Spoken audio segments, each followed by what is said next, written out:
নিঃসন্দেহে একটি পরিবর্তিত রাজনৈতিক প্রেক্ষাপট। এই প্রেক্ষাপটের মধ্য দিয়ে আপনার কি মনে হয় রাজনীতিতে নতুন কোনো অভাবনীয় মেরুকরণ ঘটতে যাচ্ছে, বা নতুন কোনো সমীকরণ আমরা বিলাতে পারি কিনা? আমি অভাবনীয় মেরুকরণ তো কিছু দেখছি না, বরং মেরুকরণ এই যেগুলো একটু সম্ভাবনা দাঁড়িয়েছিল সেটা এখন উল্টো দেখছি। আমি দেখছি যে যেমন? আওয়ামী লীগের নিষিদ্ধ করার প্রশ্নে আপনি দেখেছেন যে এতদিন বিএনপি একটা আপত্তিজনক অবস্থায় ছিল তারা, এবং জামাত, এনসিপি সহ অন্যান্যরা, হেফাজত, তারপরে শাসনতন্ত্র আন্দোলন, সবাই মাঠে নেমেছে যে আওয়ামী লীগকে নিষিদ্ধ করতে হবে।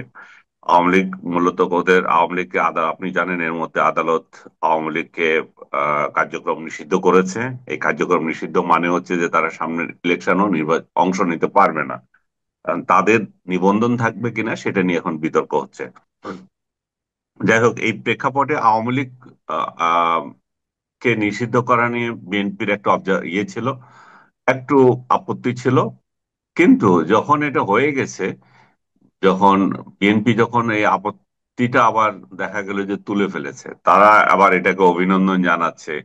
ওয়ান শর্ট অফ যে বলছে যে এটা ভালো হলো, আমরাও তো চেয়েছিলাম। আওয়ামী হুম। বিএনপি সব কাজে মনে হচ্ছে যে প্রথমে মনে থাকে না, পরে কেউ করে ফেললে তখন তাদের খেয়াল হয় যে এটা তো আমরাও চেয়েছিলাম। এবং তার মধ্য দিয়ে বিএনপি বিরাট সংখ্যক লোকের ভালোবাসা বঞ্চিত হলো। আওয়ামী লীগের যে লোকগুলো বিএনপি কে ভালোবাসছিল বা বাসতে শুরু করেছিল, এবং আগামী নির্বাচনে হয়তো তারা বিএনপি কেই ভোট দিয়ে এই একটা যে এরা শুরু হয়েছে অরাজকতা, উগ্রতা এবং অসহিষ্ণুতা, এগুলোর প্রতিবাদে হয়তো তারা বিএনপি কে বেছে নিত। কিন্তু আমার মনে হয় না যে এখন তারা ভোট দিতে যাবে। কারণ বিএনপির যে মানে সর্বশেষ স্টেটমেন্টটা ওদের জন্য আত্মঘাতী। আত্মঘাতী, এর আগেও তারা একটা করেছে, যখন তারা ক্যাটেগর গভর্নমেন্টের সঙ্গে দেখা করে, ক্যাটেগর তো না এখন বলে, অন্তর্বর্তী সরকারের সঙ্গে দেখা করে বলেছিল আমরা অসন্তুষ্ট। পরের দিনে আবার 360 ডিগ্রি উল্টে গিয়ে বলে যে না, আমরা কন্টিনিউ করব। তো বিএনপির কথাবার্তা আজকে একটা বলে, কালকে আরেকটা বলে। জামাত নেতাও একদিন সুশীল হন, আর পরের দিন আবার এটা ভুলে যান কি বলছেন। জামাতেরও একই অবস্থা। প্রথম দিন অভিনন্দন জানিয়ে আসে এই ছেলেগুলোকে যে অসাধারণ কাজ হচ্ছে, পরের দিন আবার বলে সরকারকে যে আমাদের সাথে বসলে ভালো হইতো, সবার সাথে বসে তারপরে করতে পারতেন। এই তালবাহানা তো চলছে। সরকার, নির্বাচন কমিশন এবং জনগণের উপর ছেড়ে দিতে চায় নিষিদ্ধের বিষয়টি, পরবর্তীতে তারা আবার আনন্দ প্রকাশ করলো এবং কৃতিত্ব নেওয়ার চেষ্টা করছে। এই বিভ্রান্তিতে মানুষ শুধুমাত্র ভোট দিতে যাবে না, যে এই ফ্লোটিং ভোটার যারা তারা, আর নাকি হুম। পাশাপাশি বিএনপি রাজনৈতিক ভাবে দৈন্যতার পরিচয় দিচ্ছে? না, আমি বুঝলাম না আপনার ইয়েটা। বিএনপি রাজনৈতিক দৌন্যতা তো পরিচয় হয়ে গেছে। ভোট দেওয়ার সাথে এটা কি বললেন? ভোট ভোট কেউ যদি যায় দিবে, আর না যাওয়ার সম্ভাবনা আছে। যারা ব্লাইন্ড আওয়ামী সাপোর্টার, তারা ভোট দিতে যাবে না। তারা কাকে ভোট দিতে যাবে এখানে? তাদের তো কোনো অপশন নাই। তারা বিএনপির প্রতি কিছুটা সফট কর্নার যেটা ছিল, মুক্তিযুদ্ধের সপক্ষের একটা দল হিসাবে অ্যাটলিস্ট মুক্তিযুদ্ধ প্রশ্নে তারা বিএনপি কে ভোট দিত। এখন সেটা তো উঠে গেছে। এখন সেটা উঠে গিয়ে আমি যেটা, আপনি কনক্লুশন টানতে চাচ্ছিলাম, আপনি বললেন মেরুকরণ। সেই মেরুকরণের কথাই আমি বলছিলাম। সেই মেরুকরণে দেখা যাচ্ছিল যে এনসিপি এবং জামাত এক স্রোতে দাঁড়িয়েছিল আওয়ামী লীগকে নিষিদ্ধ করার প্রশ্নে। ছাত্র শিবির এসে সেই হাসনাতদের আন্দোলনের মধ্যে ঢুকলো এবং বড় ধরনের কৃতিত্ব নিল। তো তাতে মনে হচ্ছিল যে ডক্টর ইউনূসের দুই পকেটে দুই সংগঠন, এক পকেটে জামাত, আরেক পকেটে এনসিপি, এবং ওনাকে বিএনপি কে পাত্তা না দিলে হয়, সে পরিস্থিতিতে আগাচ্ছিল। এবং আগামী নির্বাচনেও হয়তো সেরকম চিন্তা ভাবনা চলছিল যে এরা ইসলামিক ফোর্স এবং এই যারা শাহবাগে মিলিত হয়েছিল সবাই একজোট হতো, বিএনপি আলাদা হতো। কারণ বিএনপি কেন ভয় পাইছে আমি জানি না। সে ভয় পেয়ে সে ভিন্ন সুরে চলে এসছে। এই জোটটা আর হলো না যে যেভাবে আমি চেয়েছিলাম। এখন এনসিপি আবার নতুন সুর বদল করছে। তারা আবার মুক্তিযুদ্ধের পক্ষে গুণগান গাচ্ছে। এই তারাই কিন্তু মুক্তিযুদ্ধকে বিতর্কিত করেছে। সেই এরা দল গঠনের পর বা দল গঠনের আগে, যখন আবার বঙ্গবন্ধুর ভারী ভাঙচুর করে, ধূলিসাৎ করে, তখনও তো এরা সমর্থন করেছিল, তাই না? তো এরা এত সাধু হয়ে আবার 71-এর প্রশ্নে যখন এখন অন্য কথা বলছে, তখনই এদের কোনো বদ মতলব আছে বলে মানুষ ধরে নেয়। বাট ওরা যেটা করছে সেটা আমি সমর্থন করছি। এটাই হওয়া উচিত ছিল, এটাই তাদের কাছে আমরা আশা করেছিলাম। কিন্তু তারা সেটা না হয়ে তারা বিচ্যুত হয়েছে। তারা বিচ্যুত হয়ে তারা আরেকটা প্রজন্ম, যেগুলো আমাদের ছোট ভাই, আমাদের সন্তানের মতো, এরা 71-এ কি ঘটেছিল সেটাতে নাই। তারা পুঁথিবিদ্যা, তাদেরকে যেভাবে তাদের মাথা মগজ ধোলাই করেছে, গোলাম আজমের পক্ষে চলে গেছে।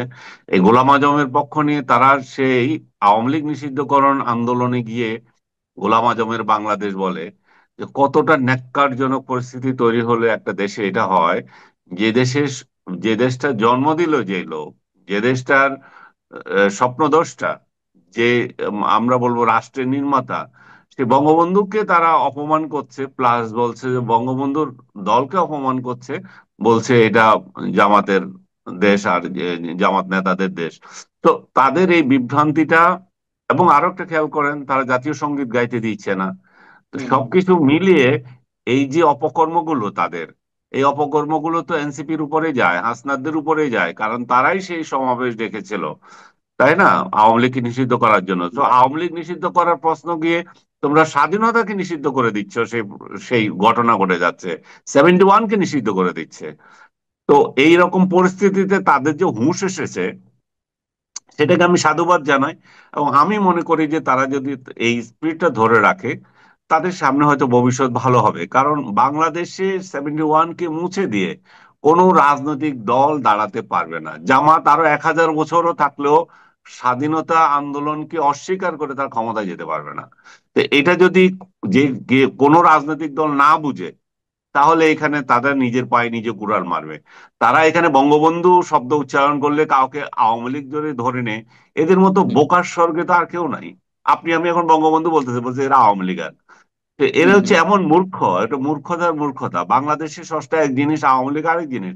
আওয়ামী লীগ একটা রাজনৈতিক দল, তার নেতৃত্ব কি করছে না করছে, তার অপকর্ম তারা নেবে। ওই লোক এই দেশে জন্ম দিয়েছে, তার অধ্যায় শেষ হয়ে গেছে। তার অধ্যায় শেষ হয়ে গেছে, কিন্তু সে তো মরে যাবে না। সে তো বাংলাদেশ যতদিন থাকবে ততদিনে থাকবে, তাকে স্বীকার করতে হবে। তাকে অস্বীকার করে, মুক্তিযুদ্ধকে অস্বীকার করে, তারা যেটা করতে চায় সেটা হচ্ছে 71-এর পরাজয়ের গ্লানি, সেটা মুছতে চায়। সে গ্লানি মোছা এত সহজ নয়, কারণ তারা বুঝে গেছে বঙ্গবন্ধুকে অপমান করা মানে স্বাধীনতাকে অপমান করা। আওয়ামী লীগ নিষিদ্ধ হলো, আওয়ামী লীগ কার্যক্রম সাময়িক নিষিদ্ধ হলো, এবং আপনি নিজেই বলেছেন নির্বাচনে তারা অংশগ্রহণ করতে পারবে না, খুব স্বাভাবিক, স্পষ্ট। এবং বিচারিক প্রক্রিয়ায় কি হবে, আমাদের অতীত অভিজ্ঞতাও বলে দিচ্ছে যে সেখানেও হুম। আওয়ামী লীগ সম্ভব নিষিদ্ধ হয়ে থাকবে। যদি তাই হয়ে থাকে, তাহলে আওয়ামী লীগের যে ভোটার বা যে ভোট ব্যাংক, সেইগুলো আসলে কোন দিকে যাবে? এনসিপির দিকে যাবে, নাকি বিএনপির দিকে যাবে, নাকি সাইলেন্ট থাকবে, কোথাও যাবে না? কি মনে হয় আপনার? এখনো বলা তো অনেক কঠিন, কারণ ইলেকশন হবে কিনা সেটা তো আমি সন্দিহান। এই জুনে রাইট। ইলেকশন হবে কিনা সেটাতে তো সন্দিহান, আর অনেক দেরি আছে এগুলো নিয়ে প্রিডিক্ট করার। বাট আপাত দৃষ্টিতে তো ওরা নিজেরাই পালিয়ে আছে। ওরা তো ভোট দিবে তো দূরের কথা, ওরা তো ভোট কেন্দ্রেই যেতে পারবে না। তো ওরা ভোট হ্যাঁ, দেওয়ার সেটা তো তো পরের সেটা প্রশ্ন। তো মধ্যম সারির, তৃতীয় সারি বা প্রথম সারির নেতারা, কিন্তু যারা কর্মী আছেন বা সাপোর্টার আছেন, কোটি কোটি ভোটার আছেন, তাদের সমর্থক ছিলেন তারা। শুনেন, সাইলেন্ট 2-4 জন আছে যেগুলো, আপনি তাদের কথা বলতে পারেন, কিন্তু মেজর আওয়ামী লীগ যাদেরকে আপনি মিন করছেন সমর্থক, ওরা তো কেন্দ্রেও যেতে পারবে না। ওদেরকে কেন্দ্রে যাওয়ার সময় এরা বাধা দিবে। তো ওরা, আমার মনে হয় না যে ওরা ভোট দেওয়াতে তত উৎসাহী বোধ করবে। ওটা ভোট এমনিই যাবে। তবে উৎসাহী বোধ করতো যদি বিএনপি তাদের রাজনীতিটা ঠিক করতো। বিএনপি উল্টাপাল্টা না বললে, বিএনপি যদি একটু বুদ্ধিমত্তার সাথে চলতো, এরা বিএনপির প্রশ্রয়ে হয়তো নির্বাচনে যেতে, নির্বাচনী কেন্দ্রে যেত, অ্যাক্টিভিটিজে অংশ নিতে হয়তো পারতো। কিন্তু এখন কি পরিস্থিতি হয় সেটা বলা যাচ্ছে না। আরো এটা নির্ভর করছে যে জামাত আর এনসিপির মধ্যে রিলেশন কোথায় যায়। এরা আবার 2 দিন পরে আবার গলাগলি করে কিনা। এই গলাগলি করলে হয়তো বিএনপির পক্ষে আবার সম্ভাবনা দাঁড়ায়। নতুবা আবার বিএনপি এনসিপি, একটা সম্ভাবনা আছে। এরা দর কষাকষি করছেও, আমি যতদূর শুনলাম কয়েকটা সিট চায় ওরা। তো সেই যদি সেটা যদি হয়, তাহলে তা আরেকটা চিত্র তৈরি হবে। তখন এনসিপি কে অবশ্যই ইয়ে পছন্দ করবে না, আওয়ামী লীগ পছন্দ করবে না কোনো কালেই। তখন আরেকটা হিসাব। সরকারের ভর কেন্দ্র যে কটা আছে আমরা জানি, একাধিক ভর কেন্দ্র, একদিকে হেফাজতে ইসলাম, একদিকে জামাতে ইসলাম, একদিকে এনসিপি, আর একদিকে বিএনপি। এখন হেফাজতে ইসলাম, জামাতে ইসলাম কিংবা এনসিপির মধ্যে আমরা একটা অন্তর্দ্বন্দ্ব দেখতে পাচ্ছি, বিশেষ করে জামাতে ইসলাম এবং এনসিপির মধ্যে। এবং তথ্য উপদেষ্টা মাহফুজ আলমের একটি বক্তব্য কেন্দ্র করে তিনি ফেসবুক স্ট্যাটাসে যেটি লিখেছেন যে 71 ইস্যুতে হুম। রাজনৈতিক হুম। দলগুলোকে অবস্থান ক্লিয়ার করতে হবে, বা যারা সহযোগী ছিল গণহত্যায় জামাতকে মিল করতে চেয়েছেন, সেখানে জামাতের অনেকে তাকে মাপ চাওয়ার আহ আহ্বান জানিয়েছে, এবং তারা বলছে যে প্রয়োজনে তিনি থাকতে পারবেন না, তাদের সমর্থন তারা তুলে নেবেন মাহমুদের প্রতি। এটি কোনো সমীকরণ দাঁড় করাবেন কিনা? মাহফুজ তো তার স্ট্যাটাস দিয়ে আবার এটা তুলে নিয়েছেন, সেটা কোন প্রেক্ষাপটে তুলেছেন জানি না, তবে আমি নিজে বিশ্বাস আছে করি যে আছে, আমি স্ট্যাটাসটি দেখেছি, এখন মানে একটু আগেও দেখেছি, যদিও আবার ভুল না হতো। হাইড করা ছিল, এটা আবার ওপেন করছে। আচ্ছা, হতে পারে, আমি দেখেছি আর কি। আচ্ছা, আপনি যদি দেখে থাকেন ঠিক আছে, আগে তো ডিলিট করেছে বলে নিউজ এসেছিল। তো যাই হোক, আহ ওনার বক্তব্য আমি কিন্তু খুব অগ্রহণযোগ্য মনে করি না। যে উনি যেটা করছেন সেটা হচ্ছে যে তার স্ট্যাটাস গুলোতে শিবিরকে, ছাত্র শিবিরকে উনি মিন করেছে একটা উগ্রবাদী মাস্টার, উগ্রবাদীদের মাস্টার মাইন্ড পরিচালিত হচ্ছে। এগুলোর আমি বুঝি না, এই যে মব গোষ্ঠী যেগুলা ফেসবুক কেন্দ্রিক, যারে তারে এই যে ফেসিবাদ বানিয়ে দিচ্ছে, আপনাকে আমাকে আরো কতজনকে, ওদের যা খুশি আর কি, 9 মাস পরেও এসে ওদের মনের খুশি যারে তারা বানাতে পারে। এই যে কালচার তৈরি হয়েছে দেশের মধ্যে, ডক্টর ইউনূস যেগুলোকে আশকারা দিচ্ছে, এই আশকারার বিরুদ্ধে মাহফুজ কথা বলেছেন, কিন্তু দুর্ভাগ্য যে মাহফুজ এদের বিরুদ্ধে কোনো অ্যাকশন নিতে পারে নাই। কেন? 3 জন সাংবাদিকের চাকরি এরকম ফেসবুকে ভুইফোট লোকজন বলে দিল আর চাকরি চলে যাবে। ভুইফোট আমি এই জন্য বলছি যে জুলাই আন্দোলনের সোল এজেন্সি তারা নিয়ে নেয় নাই। জুলাই আন্দোলন আমরাও সমর্থন করেছি, আপনিও সমর্থন করেছেন, আর বহু লোকে করেছে, লক্ষ লোকে করেছে। কিন্তু জুলাই আন্দোলন, জুলাই ব্যানার দিয়ে মাল কামানো, আর এগুলা নিয়ে ওকে একে থ্রেট দেওয়া, এগুলো বন্ধ করতে হবে। মাহফুজের এগুলো বন্ধ করতে পারছে না। 3টা ছেলেকে চাকরিচ্যুত করেছে, আরো 200 কতজনকে লিস্টেড করেছে, যা ইচ্ছা যখন ইচ্ছা যেগুলো করছে। মাহফুজ এখন দেখছে যে নিজের গায়েও পড়ে এগুলা, শুধু অন্যের গায়ে গায়ে না।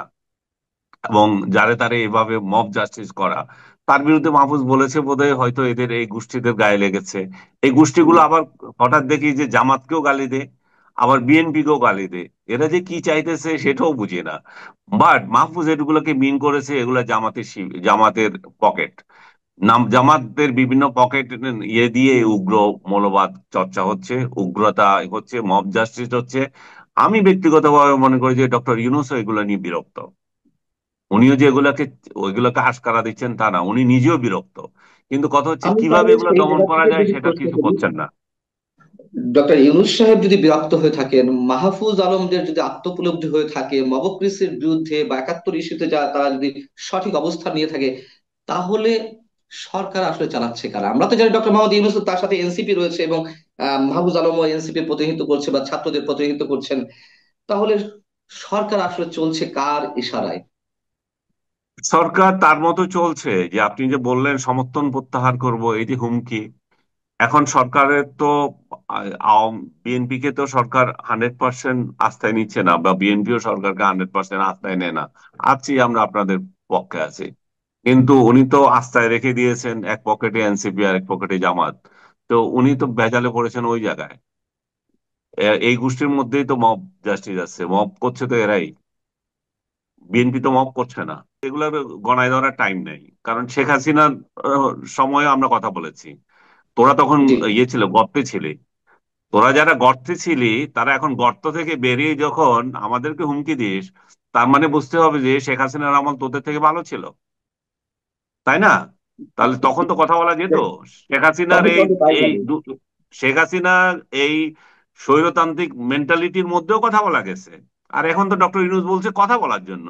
ডক্টর ইউনূস যখন কথা বলতে দিছে, তোরা কারা কথা বলতে না দেওয়ার, তাই না? তা রাইট। এই মেন্টালিটি, আমি ওইটা বলতেছি, শেখ হাসিনার আমার ভালো ছিল মানে শেখ হাসিনা থেকে তো এদের মেন্টালিটি আরো খারাপ, তাই না? হিসেবে তাই দেখা যাচ্ছে। হুম। আমি শেষ করব। সাংবাদিক আনিস আলমগীর, আপনার কাছে আমার প্রশ্ন খুবই গুরুত্বপূর্ণ প্রশ্ন এই পর্যায়ে, সেটি হচ্ছে যে আন্তর্জাতিক খেলাটা কোন পর্যায়ে রয়েছে এই মুহূর্তে? আন্তর্জাতিক একটা খেলা তো রয়েছে, এটা আপনিও জানেন আমিও জানি, সেটি কোন পর্যায়ে এবং তারা কি চাইছে? খেলার বড় প্লেয়ার হচ্ছে এখানে আমেরিকা এবং ইন্ডিয়া। এবং আমেরিকা ইন্ডিয়ার যে খেলা, সেখানে তারা এক সূত্রে এখনো গাঁথতে পারে নাই, সেখানে হচ্ছে আসল ঝামেলা। ইন্ডিয়া যেটা চায় হয়তো আমেরিকা সেটা চায় না। এখন খেলা কোন দিকে যায় জানি না, বাট আমেরিকান খেলা ভেরি মাচ বহমান এখানে। এবং ডক্টর ইউনুস আমেরিকার প্রেসক্রিপশনে বাইরে গেলে আমি জানি না উনি কতক্ষণ থাকতে পারবেন।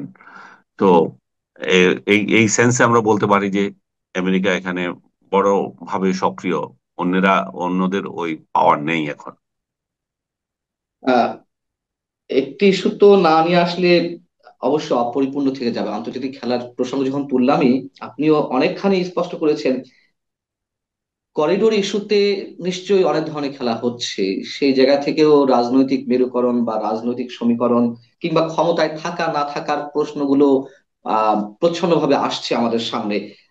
আপনি এই জায়গাটিতে আপনার মন্তব্য আমি সেই নিয়ে শেষ জায়গাটাই তো করছি। বললাম, আমেরিকা ভেরি মাচ সক্রিয়, মানে হচ্ছে হুম, করিডোর তাদের দরকার। আচ্ছা। তারা হুম, করিডোর হুম। দিতে চাচ্ছে।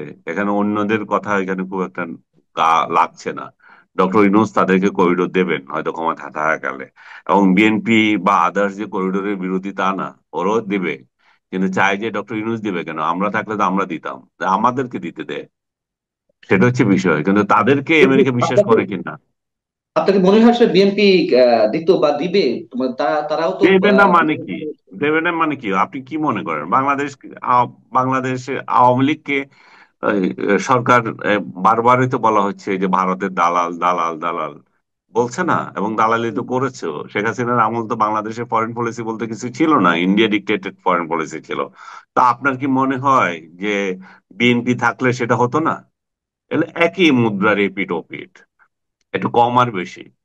যদি তাই হয়, করিডোর যদি দিতেই হয়, বাংলাদেশের ভৌগোলিক যে অবস্থান, মানচিত্র নিয়ে কথা উঠছে এবং প্রক্সি যুদ্ধে জড়িয়ে যাওয়া প্রশ্ন উঠছে, সবকিছু কি মিলিয়ে আপনার কাছে মনে হয় ভয়ঙ্কর একটা অন্ধকারের দিকে আমরা যাচ্ছি, একটা উত্তেজনাকার, চরম উত্তেজনাকার বা যুদ্ধ অবস্থার মধ্যে যাচ্ছি? এটি নির্ভর করছে যে আসলে কিভাবে ডিল করবে তার উপর। বাট নিঃসন্দেহে একটা গোলযোগ এখানে তৈরি হবে, কিন্তু ওই গোলযোগ তৈরি হওয়ার আগে যদি আপনি দেখেন যে আমেরিকা এবং চায়না দুইজনই এক হয়ে গেছে এই সাথে বাংলাদেশের উপর যেটা প্রেসার দিচ্ছে, তাহলে তো কোনো ঝামেলা হয় না। কিন্তু যদি হয় যে আমেরিকা এককভাবে এগুলো কিছু করতে চায়, এখানে করিডোর দিতে চায়, এন করতে চায়, তেন করতে চায়, তাহলে তো গন্ডগোল হবে। এখানে ইন্ডিয়া তখন মাথা কামাবে, রাশিয়া মাথা কামাবে, এবং অবভিয়াসলি চায়না মাথা কামাবে। এখন সবাই স্বার্থ যদি এক হয় আবার, তাহলে আবার অসুবিধা কিছু না দেখি না, সেটা যে সরকারই আসুক। কিন্তু কতটা সেটা এক হবে, সেটা সে পদক্ষেপ না নিয়ে বাংলাদেশ যদি শুধুমাত্র ইন্ডিয়া ইয়া আমেরিকার কথায় হা হা করে, তাহলে বিপদের সম্ভাবনা আমাদের অনেক বেশি। অনেক ধন্যবাদ সাংবাদিক আনিস আলমগীর আপনাকে। দর্শক, শেষ করছি। রাজনৈতিক দলগুলোর পক্ষ থেকে আমরা এই ইস্যুতে খুব, তাদের কণ্ঠস্বরটা খুবই হালকা, ক্ষীণভাবে পাচ্ছি। নিঃসন্দেহে সাংবাদিক আনিস আলমগীর যেটি বলছেন, যারা রাজনৈতিক বিশ্লেষক রয়েছেন, ভূ রাজনীতি নিয়ে যারা ভাবছেন, তারা সবাই আমরা শঙ্কিত আসলে কি ঘটতে যাচ্ছে। আমরা আশা করব অবশ্যই অন্তত বাংলাদেশের রাজনৈতিক দলগুলো তারা বাংলাদেশের পক্ষে অবস্থান নেবে যে কোনো মুহূর্তে। ভালো থাকুন সবাই। আল্লাহ হাফেজ।